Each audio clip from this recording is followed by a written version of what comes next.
Cool. Okay, lovely. Right, we are live, so we would wait for the audience of you and me to build up, and then we give it a minute or two, and then Yeah. we just have a chat and go from there. So how things been since you've been back? Yeah, really good. I think for us, it's been very, very, very busy. But my concern is, as always, is that you have busyness and you have business, and I think that's the hard thing for a lot of agents, I'd say, that I'm hearing. But yeah, it's been great. It's first of all for the mental side of things for all staff, which we'll probably talk about later on. But it's been really good, really, really good. Last month, in the last 4 weeks, we've listed 30 instructions from one office. So wow, happy with that. Within sales, we just hit 20 deals. So I'm happy with that. So all in all, it's good, and lettings is really picking up. We're getting a lot of landlords that, for some reason, want to be switching agents. So maybe they reviewed what they need to review. So we've got that, and let's instructions up as well. So yeah, it's really exciting. Really, really, really is exciting. I just hope it continues. So yeah, I'm really happy, mate. Brilliant. So we got Andrew Overman. Hi, you lovely couple. Thanks very much, Andy. And then we're joined by Stephen Mead. Steve, lovely to have you on here. So thanks very much. You're looking good as well. Hey, and Leeds United, God, absolutely flying. Mind you, Luton Town had a good result against them the other night. So we'll see what happens. So look, thanks very much for joining us. Pete, thanks so much for your time. Really grateful.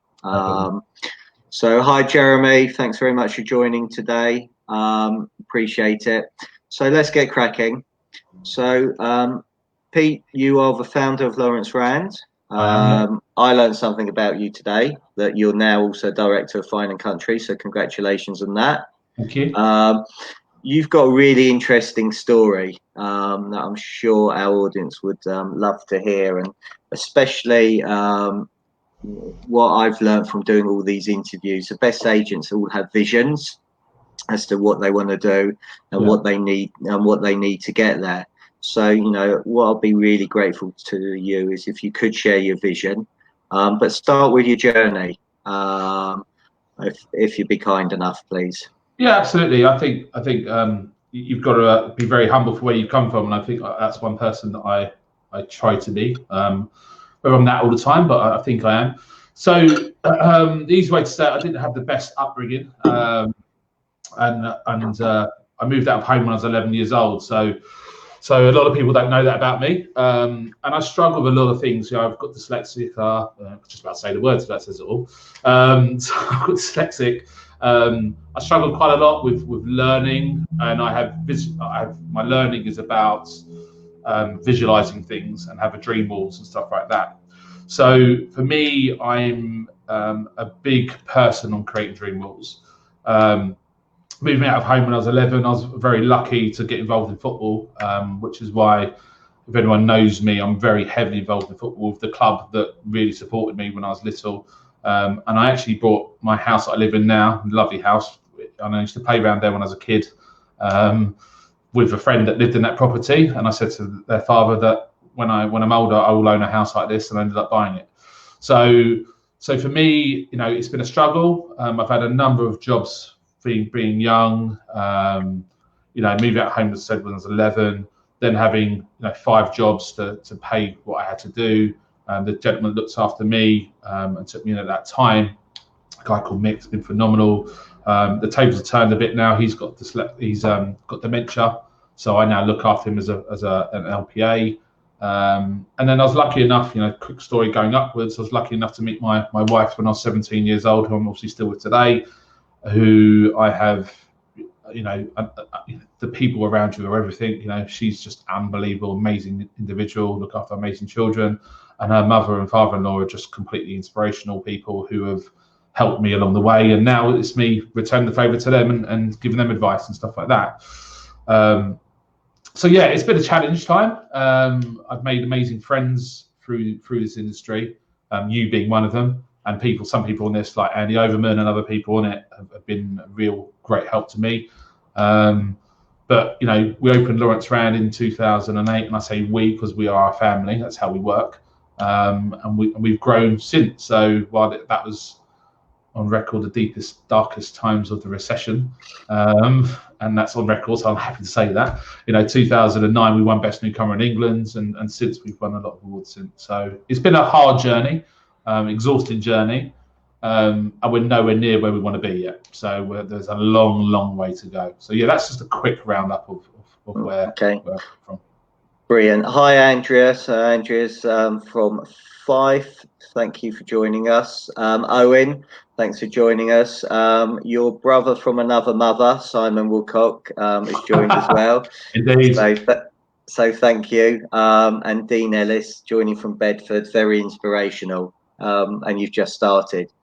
So you talked about a couple of things there, which I want to dig a little bit deeper. You talked about a dream, you talked about vision, and you talked about actually you walked past, you were looking at a house and one day you said that that's what you're going to live there.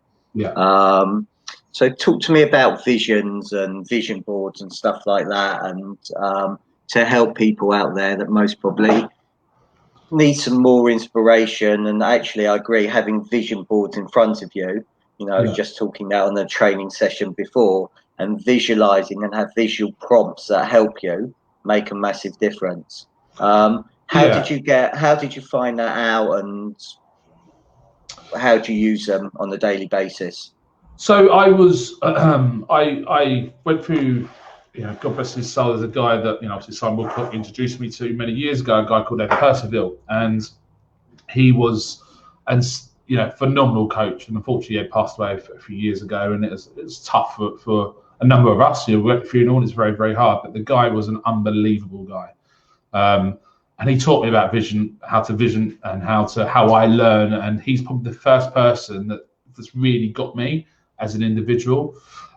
So basically, because I find it hard to learn, doing just basically the way I am, I have to visualize everything.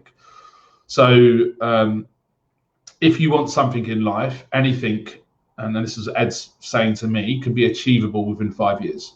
If you want it that bad, you can achieve anything you want in 5 years. That doesn't mean being a complete and utter arsehole to everybody.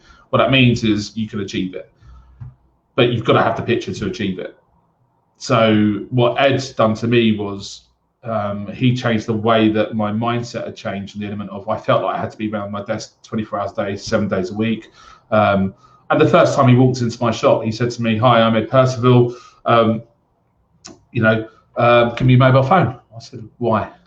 So why am I giving you my mobile phone? He goes, "Give me your mobile phone and ring your wife." And I said, "Okay." So I gave my mobile phone, rang my wife, and he went. So my wife would say, "Hi, babe," and he went, "No, it's Ed Percival." And she went, "Okay, fine." He said, "What day this week do you want to go out for lunch with your husband at lunchtime?" And she went, "He works." He said, "That's my point. What day?" So we booked a day, booked time. My wife cancelled it. She was busy, but anyway, that's another story. But the more of the story is that, and where I work now and how I work is my family is always first. So that's number one. My health is second, which I'm starting to lose quite a bit of weight rapidly. And two, I've got to have the vision board to do it. We could work 24 hours a day, 7 days a week, and kill ourselves and not enjoy our lives with the people that we love. So what's the point? Where if you have a vision board, so i.e., here's the iceberg, and at the top of that iceberg is the goal that you're looking to achieve. And that could be my goal, which we'll come on to in a minute, or it could be your own personal goal, i.e., let's move up in the property market, let's buy a new house for my family. What does that look like? What does a picture of your dream home look like? And put it, how I do it, is on the wall and visualize it every single day. And therefore, once you visualize something and you believe in something, it will happen. If you are negative and you do not believe in it, it will not. So, for example, the market's tough. Well, congratulations, you've won. Yeah, it is tough. Yeah, that's just the way it is. Yeah. So, where if you say, well, there's loads of opportunities out there, I'm going to take the market by storm. Well, congratulations, you'll be the best agent and you'll take it by storm. So that's why about mindset and goal visions. But if you're negative, you're never going to hit your goal. And don't make goals ridiculous, like I'm going to buy an island in Dubai, a part of the world. make them achievable and relevant to what you want to achieve within the next 5 years and break that down. That's how I work regarding goals. Okay, brilliant. Thank you for sharing that. So you talked about your vision.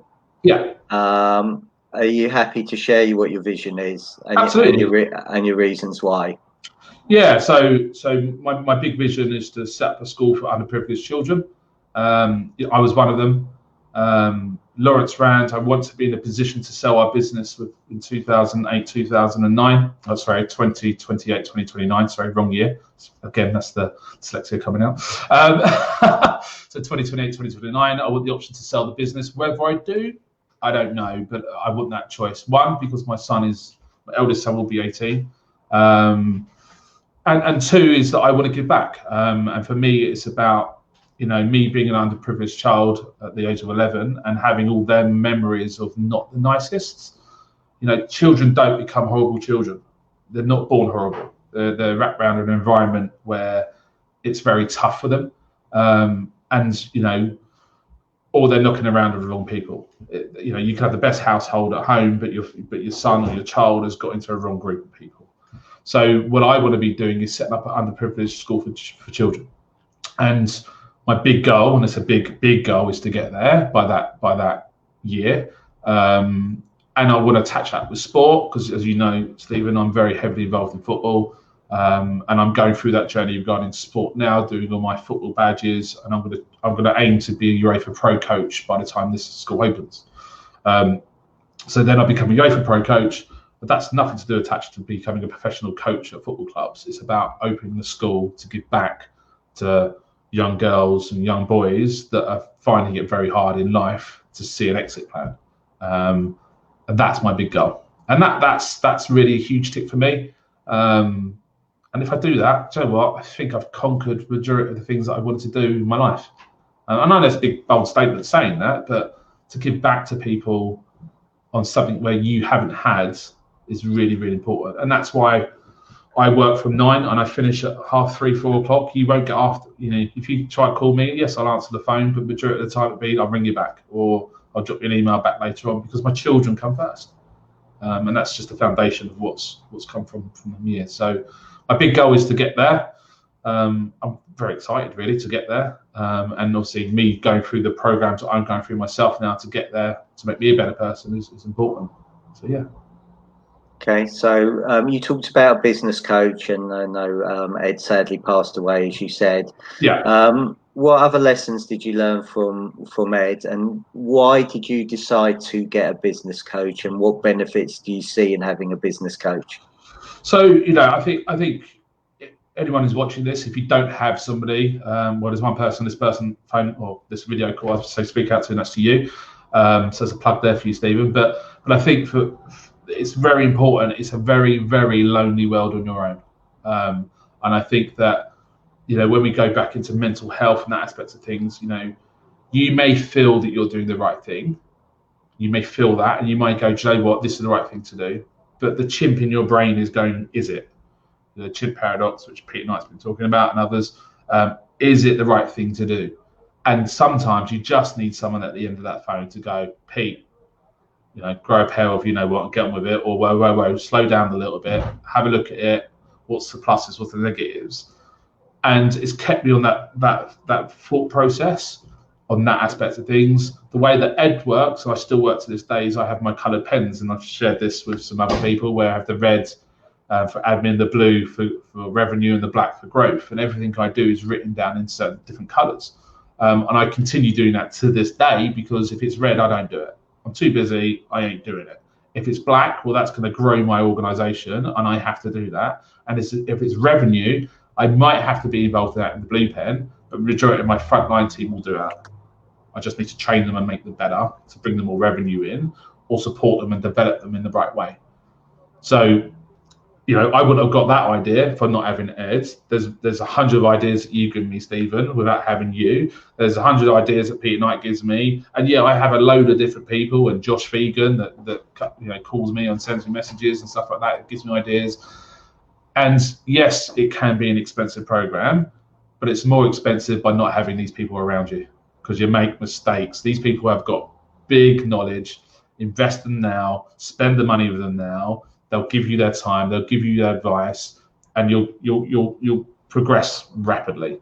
Again, with another coach I use, a guy called John Cottrell. He took me through a breakthrough program. I always thought it was my fault. It was always, people didn't love me when I was little and all that aspect of things. But again, it goes down to the ways of, was that your fault? None of it's your fault, is it? None of it's your fault. You don't turn out to be a horrible person, so just get on with it. So it's really massively important to have a business coach. I think if you're a business owner, not just a business owner, everything, if you don't have a mentor in your life, regardless of what you do, go and find one. Just go and find one. And again, you touched on well-being and mentoring, and obviously I've become a founder member of Agents Together, where we're talking about helping people get healthy minds and healthy businesses. And I know in the last 24 hours we've had 12 people either apply to be a mentor or a mentee. So that I know there's people out there that do need help. Steve, if you want to chat me on that list, I'm more than happy to help out. So it's important to, I think talking about the situation that we're in now with obviously COVID and stuff like that, I think that everybody talks about negotiators and everybody talks about they're coming off furlough and all that aspects of things, and I get that, and I'm with them 100%, right, 100%. But the bigger people that need it are the business owners. They are struggling. They are burnt out. They are exhausted. They are tired. They're literally going, I just need to get away from all this now, and I'm one of them. I'm going on holiday next week. I don't care. I'm going away and take the kids away. Well, not next week, after, I think, where summer term kicks in. So I'm going away. We're going away, and we're away. And it's important to have that time. But I think where you certainly come into it, and credit's due to you as well, Stephen, is you've been amazing in COVID. Unbelievable the way that you've helped out all of us, and we know that you've had things going on your side of things, but you've been phenomenal with the groups that we're involved in, how we can help, what we can do, some new ideas, some new inspirational stuff, and being a mentor to me has been great. So as a thank you from me, that's important. Thank you. So Andy says, very honest and humbling story. Well done, Peter. Hopefully this inspires more people to lose their self-limiting beliefs and believe in themselves. And again, one of the things, I've just read a couple of books. So I came across a guy called Jim Quick, who's a brain guy, and listened to his podcast, and he interviewed a guy called BJ Fogg, and he was just talking about tiny habits. And up to the 17th of March, my habit every morning was to write a gratitude diary. And for some reason, whatever it was, I just stopped. And that was it. And I started listening to his podcast, and as a result, I downloaded his audio book. It's about 12 to 16 hours, however long. And I've listened to it in about 4 or 5 days. And my productivity rate has totally increased as a result of just doing tiny habits every day and making a difference. And then this Jim Quick just brought out a book called Limitless. And one of the things that I write every day in my diary is that today I'm going to have limitless beliefs. And that's it. And I write it down. So, back, I think 4 or 5 days ago now, I've gone back to the journal. I've started writing what I'm grateful for. I just, how today's going to be a limitless day. I'm going to have limitless beliefs. And I feel so much better and I'm so much productive just by getting these tiny habits in. I fully agree with you. And if you do not believe in yourself, then who's going to believe in you? That's it. That's my motto. And some people believe in themselves, but push it out that they believe in themselves, but deep down they don't. And that's where this model comes into what you just said is that, I'm not saying you're that sort of person, Stephen, but it's clearly helped you in the element of going, this productivity and what I'm doing is changing my mindset. And I think that, we go back to anything that we do, you're either a fixed mindset or you're a growth mindset. and there's thousands of graphs out there on Google, and you can see it all for yourself. But I'm heavily involved in football, and when we go back to football and how professional clubs sign academy kids, is that kid at that age, and then more importantly, their father, okay, are they fixed mindsets or are they growth mindsets? Because they're fixed, we're not interested in them, and they'll make that decision at 8 years old. At 8, so if you fit that into a business world, what we're talking about today is that individual, and you're very growth mindset. You will always look to develop yourself. How can I be better in what I do? Hence all the amazing stuff that you've done. And vice versa for me, I can be fixed because I need to get that task done and completed, but majority of my time is growth. And I think that a journal, I even thought about that. I've taken that away today and we'll go, well, why am I not doing one? So great, love it, love that learning. Okay, and again, what's really interesting that I've learned. So somebody put a post on LinkedIn. This was a 19-year-old wanted to get in the industry, asked for advice. Actually, sent me a connection, which I thought was great because it showed initiative. I took the time to reply. He said, "Look, can I speak to you?" I thought, "Great, fantastic." And then we had a conversation, and no industry experience, but he wanted to get in. But this is what I loved. He had told me what he was watching and what he was listening to. So I could tell straight away that he's the sort of, if I had an agency today, he's the sort of person I would want in this business, because he's going out. So, for everybody watching here, it doesn't matter whatever your position is in business, there's so much free stuff out there for you to self-improve, for you to get better, that you can really help yourself. Yeah. And this young man, reached out to me. We had a conversation. He told me what he was listening to. Because of his attitude, Steve Mead, you're not going to like me, I actually posted on LinkedIn, is there any out there that can help this guy? And I think the post there must have been about 4,000 or 5,000 views. 20, 30 people replied. And I got a message from him this week to say, "Thanks very much, I found a job." Amazing. Okay. So actually, I'm delighted he found a job. But what I'm more delighted about was he had a limitless belief that I was going to reach out to somebody, have that conversation. So he's got the most unbelievable attitude. So I would hire him on this attitude, and you can obviously train the skill. Which is great. So Pierce is giving you a round of applause from location. So thanks very much, Pierce. If you love, what Peter's been saying, please like it and share it, because it's an amazing story here, very inspirational. Please like it and share it. Get it out to all your friends, all your colleagues. They should be listening to this story. So obviously, it's been incredibly challenging, Peter, with what's gone on with COVID. And I know you're the one that to keep things going. So what lessons have you learned, and what have you implemented in your business, or what changes have you made in your business as a result of COVID? Yeah, I think the first thing is people. I think the hardest thing where a lot of companies, big or small, is getting people back to work.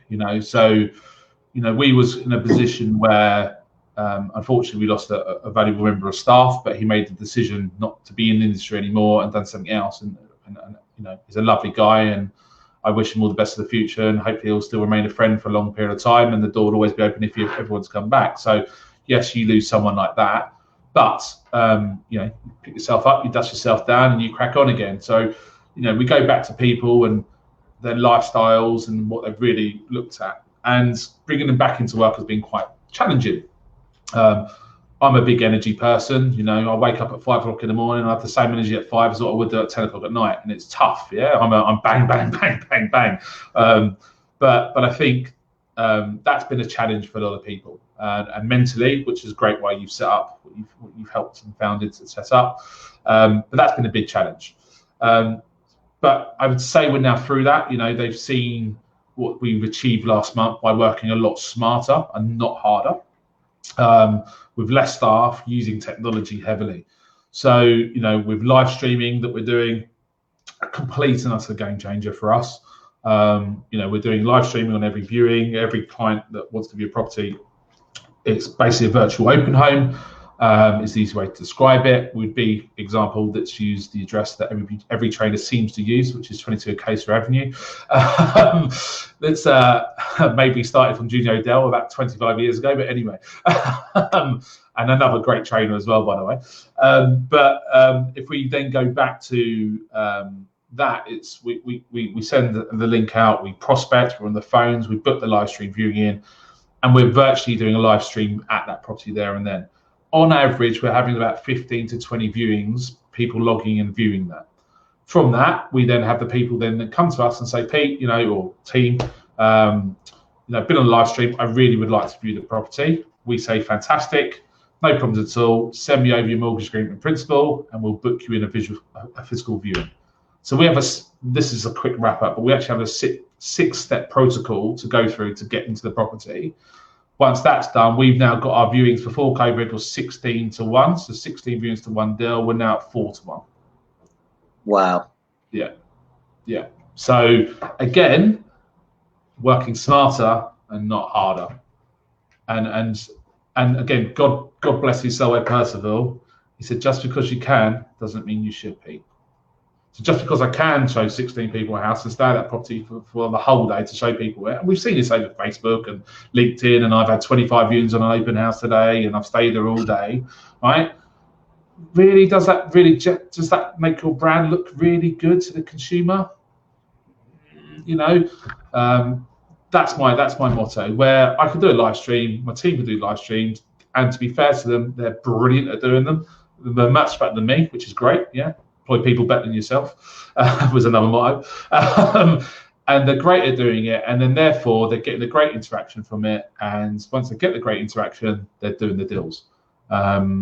So that's been a big thing. There's loads of other things that we're creating with the past system within Repeat, with other suppliers that is going on, and very exciting to have an automatic business is what I'd call it, or automated business, some others would call it.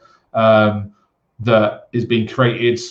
It's hard work getting your head around it. Facebook has been a massive game changer for us. I actually just clicked on it this morning, and we're the second today, aren't we? Yeah, so we're the second today. I clicked on my Facebook this morning, and within the last 24 hours, our posts have been viewed by 15,000 people. Wow. So we've done video content, as you might have seen our videos. And our video production team, I'm not just saying this, are unbelievable. Chris and Matt, hands up to you guys. If you ain't going to be using it, I feel like I'm plugging a lot of people today, but again, they're brilliant. If anyone wants videos, speak to them guys. But if we look back over the last 6 months, the videos we've done and the content we then pushed out, we had 250,000 views in the last 6 months on video content. So it's just about being. Are you a person like for me and you, Stephen? If we met down the road and we never knew each other, can I trust you as an individual? 100%. Would I let Stephen look after my children? 100%. Therefore, I will do business with him. Okay. So you touched on Chris and Matt at Property Video Solutions, who are exceptional. But you're a firm believer. I'm a firm believer in video and Facebook. So there's a few people on here that find it hard to get started. Why? Obviously you mentioned the amount of views that you've had, which is exceptional. But if you could give one tip for somebody just to get started on video on Facebook, what would it be, please? I think where a lot of people get worried, and this is again, it goes down to the chip in your brain. The chip paradox in your brain protects you on what people think about you. If you are worried of what people are going to think of you, okay, you're never going to do a video. Stop worrying. Stop worrying. When you turn up to a valuation or a viewing, face to face with somebody, are you worried about what they're going to say to you face to face? Right? You're not, are you? It's just a job. I've just got to go out and value the house. I've got to be nice. I've got to listen to the client, that one client, and then deliver on what they want, not what I want. Because you see my company logo on my website, it's all about you. It's nothing to do about Lawrence Rand. It's about the customer, what they want. Okay, so if you go back to video content, if I meet you face to face, it's the same as meeting you on the camera. All right. Obviously, me, it puts a bit more pounds on me, but you lose weight. Okay. So that example. So just get over that fear. Get over it. The best way to do that is to just start doing not live streams if you're not comfortable with doing it. Just go into your offices or where you may be, or into an empty house. Just get a selfie stick, turn the camera around on you, and walk around the property just recording it. Share it with your team in your business or a mentor and say, what do you think of this? How can I get it better? How can I progress better? Or I'll tell you what, speak to Chris and Matt. They'll tell you how to do it. They've got video editorials attached to it. But all I'm going to say is, if you don't do it, you'll never know. Just get on and do it. And don't worry about people's opinions on you. No one's, there's a lot of people in this industry that thinks I'm an absolute idiot. Do you know what? That's cool. And I appreciate that. And I appreciate your opinion. Right? But there's some people in the industry that go, do you know what? He's actually a nice guy. And I didn't think that he's gone through all this in his life from this today to understand exactly where he's come from and his drive and his determination to be the best. I have a big vision. I want to be the best agent in London. That's what I want. And then I want to be best agent in the UK. That's what I want. So I set high expectations, and by doing that, I just have to do it. So video content, yes, it is scary, but it's only scary for the first 3 times. Then you just get on with it. So yeah. And I remember when we had John McGrath on here and Troy on here. And John's a massive fan of Lisa Novak over in Australia. Yeah, brilliant. Brilliant. And what Lisa's done and what was really interesting, and I'm sure I've said it and I keep on repeating it, is that I've had people that watched that, took on John's advice about what Lisa had said.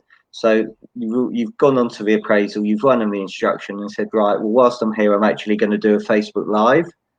As a result of them doing a Facebook Live there and then, next day they get inquiries, the property's let, bang, done. Yeah.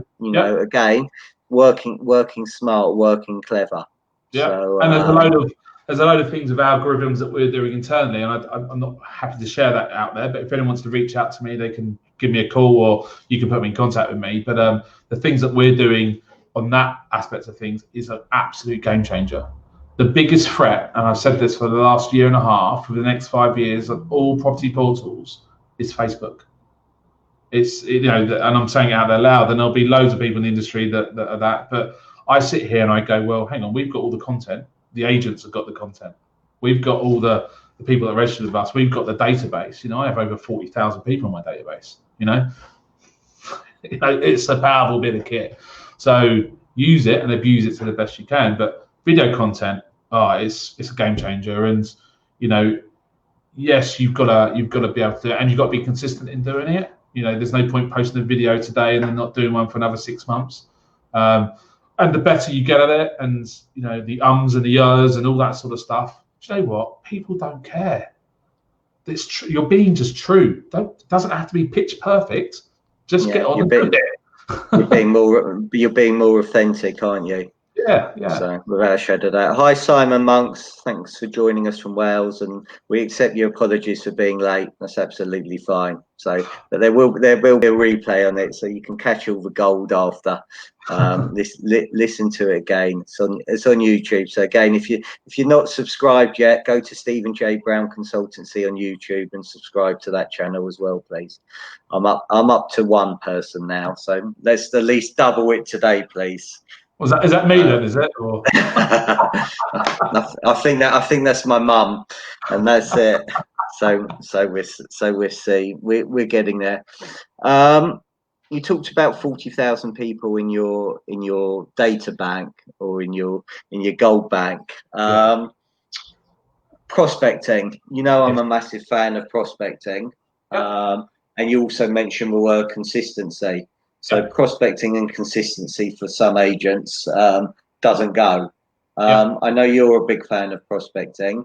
What's your reasons for it? Why do you think it's so important? And again, if there's agents watching on here, why should they consistently be doing it every single day? Okay, so the easiest way to say to you is that we've set up a client service department within Lawrence Rand. Okay, so basically call center internally, which is been an absolute godsend. And from what we're seeing from that is absolutely unbelievable results. And I mean unbelievable results. Now, our data is very, very, very good, and probably, Garrett Reapick could probably vouch for me to say how clean our data is. We put, excuse my French, you put shit in, you get shit out, yeah? So the way that we work is that, where the issue you have is a lot of frontline salespeople don't like to prospect, okay? Oh, it's in my database. Oh, it's gone there. Oh, I've left them 3 messages. Oh, fuck, excuse my French. Yeah, excuse upon it. I shouldn't say that word, so I do apologise for swearing. Just excuse upon excuse upon excuse upon excuse, okay? What do managers try to do? They try to push them to prospect, right? They don't want to do it. They're the wrong people in your business, or set something up and create something that is going to do that for you. So if we go back to databases and using the prospecting funnels, is that there are people in our database where we have consistently spoken to, and they're very short conversations, Stephen, now. It's like, hi, Stephen, it's Pete from Lawrence Brown State Agency. I thought I'd just reach out. How's Josh doing at football in America at the moment? Yeah, for example, yeah. So they're very short conversations, and it's a relationship build. And if we put it back into easy terms, would you go to a bar, meet a woman at the bar, and for once, and you might have a one-night stand with her, but you're not going to have a relationship? Yeah, you've got to work on it. You've got to work on that data. You've got to be consistent in working on that data, and you've got to have a workflow attached to that data. So if you don't have any workflows and you don't have any prospecting things to work with, speak to Stephen, because he'll have it all, right? So book one of these courses, he'll do it for you, right? But what I'm trying to say is that if you've got to have it there, because you can work very, very hard. So easy to say to you, 40,000 people, divide that over the years, the days of the year, and work on that workflow with the correct funnels. Or do you want to go out, pounding the streets, putting letters through people's doors, knocking on doors and pissing people off? Which one do you want to do? I've got name and number and email address. I want to talk to people and I want to have a relationship with somebody. And people come to me about relationship building, and I get asked this question: why is your logo your logo? Why is it a square with a capital L and a lowercase r? Well, I believe in relationship and chemistry. My logo is from the periodic table. That's it. If I cannot have a relationship with somebody, whether it's buying, selling, renting, suppliers, friends, family, I just won't have you around me. And I know that sounds cutthroat, right? You just can't be around me. I want to be, if you ever needed me, I would be there for you, 100%. With other people, Andy Overman, he's called me at 11 o'clock at night before, Andy. Pete, no problem, mate, I'm there for you. That's what friends do. That's what families do. So treat your customers like that. It's not hard. Stop trying to sell to them. Be a friend. That's it. And then they'll trust you. But you've got to have the right prospecting mechanisms in place and the correct workflow. And you're the man that can help a lot of businesses out doing that. No, it's understanding that this is a long-term process. It's a long-term game. Every time you make a call is an opportunity to get some more information. Every time is an opportunity to hear your name, rather than get deflated. Oh, it's another phone call. It's another phone call. If you view every phone call you make as an opportunity to get you, and as you rightly say, it is about the customer, and helping the customer. And if we can do that, then it's going to make a massive, massive difference. But for me, prospecting, consistency, doing it daily is a massive difference. And what's really interesting, we had Matt Nichol on, you've been on, and you've both talked about this client department that are actually utilising all the information out there. And you're spot on. Loads of agents have this spray and pray. Let's just spray and pray all our canvassing leaflets, where actually, well, you've got names and numbers of people there. You've got 40,000 contacts. So if you focused on those people, ask disruptive questions, there's massive opportunities there to get as much business as you possibly can. And the thing is, And the thing isn't that, Stephen, just that, the guy that's helped me set up that client service department, if anyone wants to reach out, then, more than happy to share bits and pieces with them on that. But if we looked at that and how we put a funnel into place, some of my staff look things at one-dimensional, and being a four-dimensional, as in letting, sales, etc., is more important. So an applicant registered in my business, we make mistakes. Everybody does. Registered in our business, they've done the basics right, to be fair to the individual, but missed an opportunity. My client service department dealt with that opportunity, and basically from that opportunity, 22 studio apartments come from it. Wow. Right. So, yeah, because that one person, registered applicant, was in the sales department and wasn't looking at the second dimension, which was the lettings department. 22 studio apartments. Now, we haven't won that business yet, but we've had the opportunity. We've gone out there to value it. We've done a proposal to it, and we're following that process to follow them up. But that just goes to show the importance of it. Yeah, and look, I agree. And the best training one I had was, my favorite question is to ask, can I ask, is this your only property, or is it part of a larger property empire? Yeah. And I had a new starter, and as you know, I get people to make the calls there and then. So he made the calls and he asked a question, and the guy said, yeah, I've got 480 properties. And it was the guy's first day. And it's like, he said, sorry. He said, I've got 480 properties, and he just didn't know what to say. They weren't all in that particular area. And then he went back to his colleague the next day, and how was the training course? You're not going to believe this. I asked this question, and this landlord, this investor, had 488 properties. It's mad. But the whole point is, by asking better questions, that your customer relationship department has found somebody that's got 22 studios that you weren't aware of. Yeah. So, that's why your database, your data bank, your customer base is so important. Yeah. So, Pete, you've been an amazing guest. I really appreciate your time. Just one final question, please. Yeah. You opened up, as you said, in 2008, which was a pretty challenging time. Yeah. There's some people that I know that are either just set up, or they're thinking of setting up now in equally challenging times. What advice could you give to those people that are thinking that? My first number one thing was that make sure you've got the right people around you. One thing I found very hard in the early days is, in the good old days, Stephen, it was lock the front door, answer machine on, the button, go out, knock on some doors, come back, hopefully there'll be a message on the answer machine. If I was starting off in today's world, I'd have a great mentor, 100%. And there's loads in the industry, talking to one now, there's some good people out there. I'd have a great mentor, and I'd make sure that I'd be utilizing social media more than ever.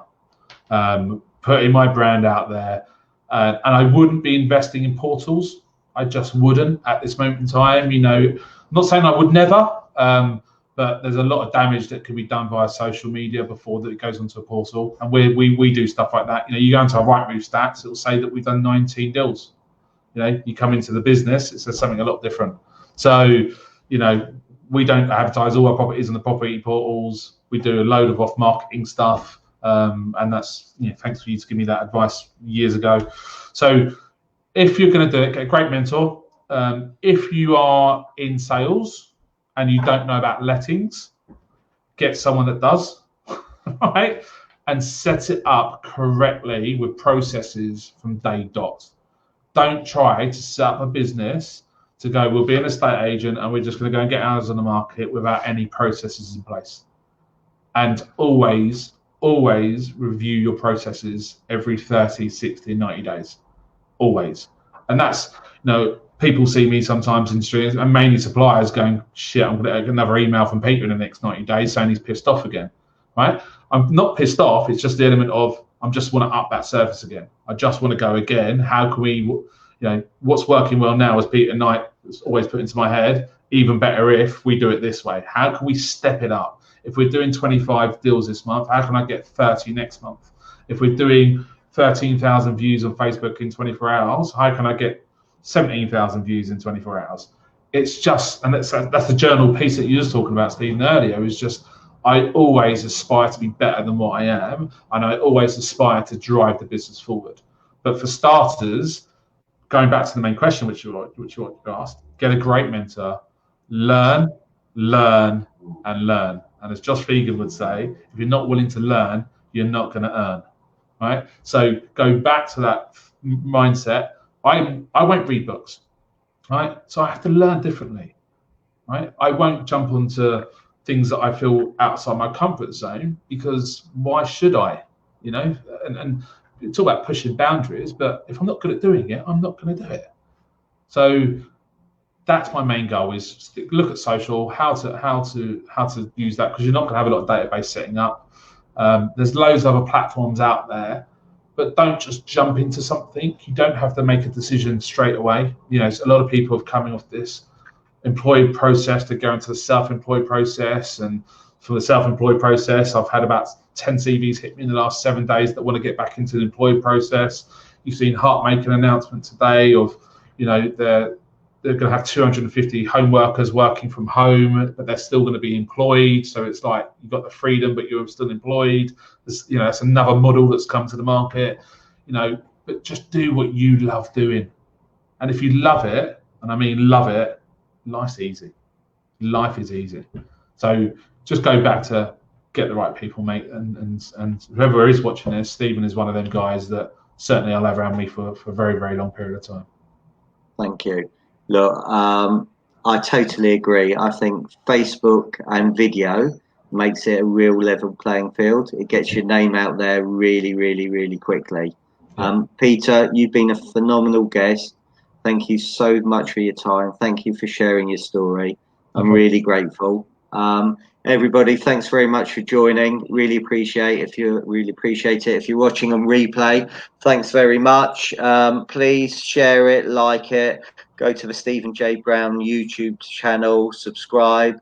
I don't want just my mum following me on that. I'd like other people as well. And have a really productive Thursday afternoon and a great weekend. Thanks very much. Bye all. Okay, everyone. Take care.